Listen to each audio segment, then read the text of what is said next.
IPOB has been proscribed. And if going by what you just said, IPOB under the leadership of China, they are typical. Yes. If I'm to go by what you said, it means you have no worry that IPOB was proscribed. Because many of you are worried that IPOB under the leadership of China was closed. Who is worried? Did I look worried? Do you look worried? Does he look worried? Nobody's worried. Can I add something here? I do not subscribe to what they regard as proscribing. You cannot proscribe a people. IPOB is indigenous people of Biafra.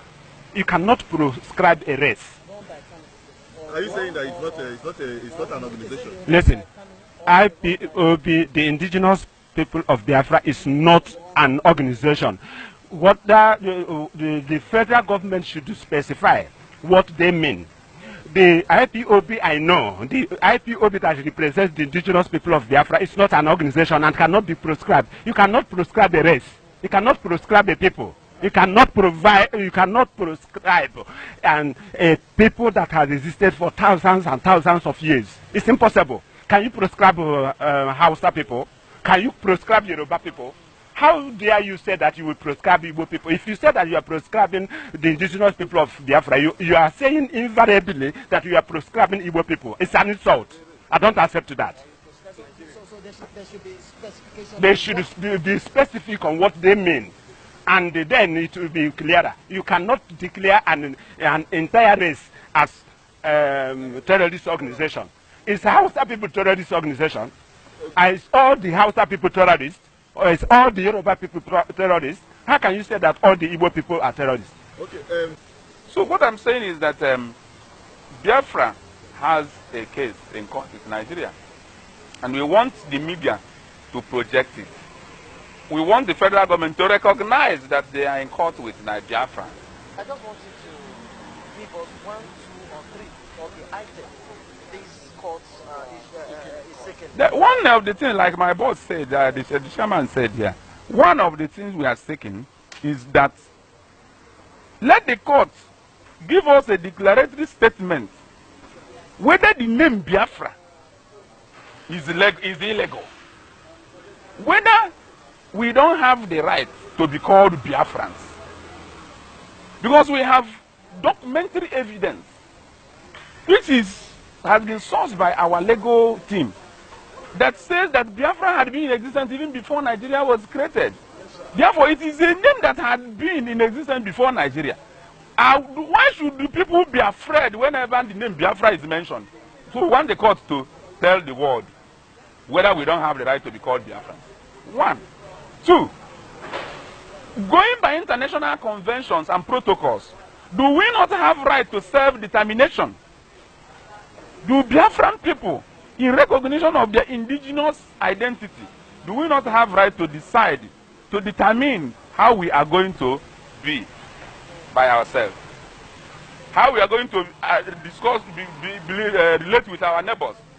How we are going to have ourselves governed? Don't we have that right as an indigenous people? You get the point? This is one of them. And then the other one is whether we do not have the right to go in and execute that right to self-determination.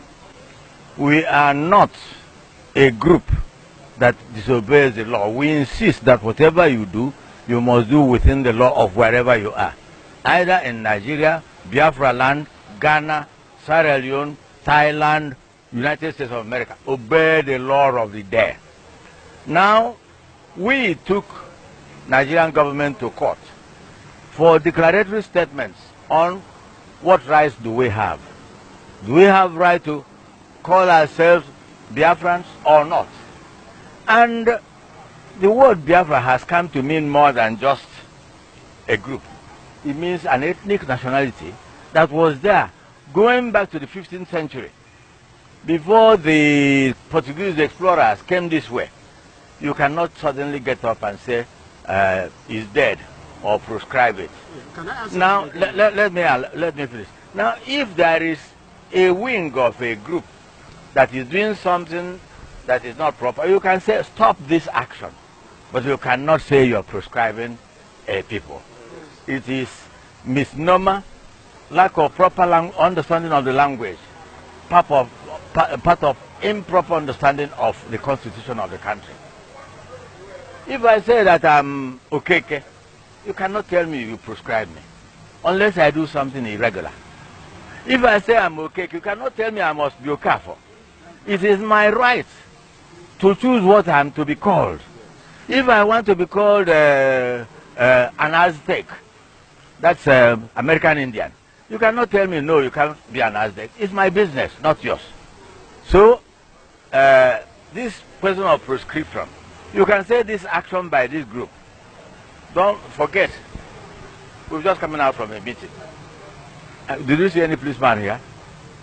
Are we afraid? Look at him wearing Biafran regalia. So, these things have limitation, and it requires the legal luminaries to clear the dust. There's a lot of ambiguity in the field, and it may confuse the ordinary man on the street. So, talking about the unity, there is this view of many out there, talking about the Hausa, the Yoruba. They have a view that the Igbos are not united in pursuing this cause. Excuse me, sir. They have a view that They can hold any view. I'm also of the view that you are not united, even in your news media house. Anybody can hold any view, good or bad. And you can always give a dog any bad name. And anybody who you want to run down, you will almost invariably find something to put on the neck of that person in order to hang that person. Did we see Igbo people fighting Igbo people? Have you heard of it? Igbo intertribal or town wars ended in 17th century, not anymore. So talk of unity, and do you want us to be sleeping in one bed? Or kissing ourselves? Or kissing ourselves? on the issue of Biafra. Now, no, before, please, let's be clear that on the question of Biafra, there is no one single thing you will raise under the sun where there are 10 people and you expect them to have one view. An old friend of mine used to say when I was in politics, we were discussing one day, he suddenly got up and shook his head and said, many men, many mentality. That is, if there are many people, they have different points of view. Yes. But that doesn't mean that there is disagreement. You see, the Igbo man is very Republican. That's right. They like to discuss, argue, Georgia, but not war. And otherwise, it becomes dictatorial. It becomes autocratic. It becomes an imposition. It becomes mental slavery. And we abhor mental slavery. Let me tell you one thing. In 17-something, Igbo people were taken to America as slaves. And they objected so much that they elected to drown themselves together, holding hands in St. Simon's at, what's the name of the creek? In St. Simon's Island in Georgia. Atlanta, in Georgia, United States of America. We went there to celebrate them for their courage, for their determination, and for their resolution to go together. Multiple determination of people to go together. Tell me another race has done that. The Igbos are together. Well, we have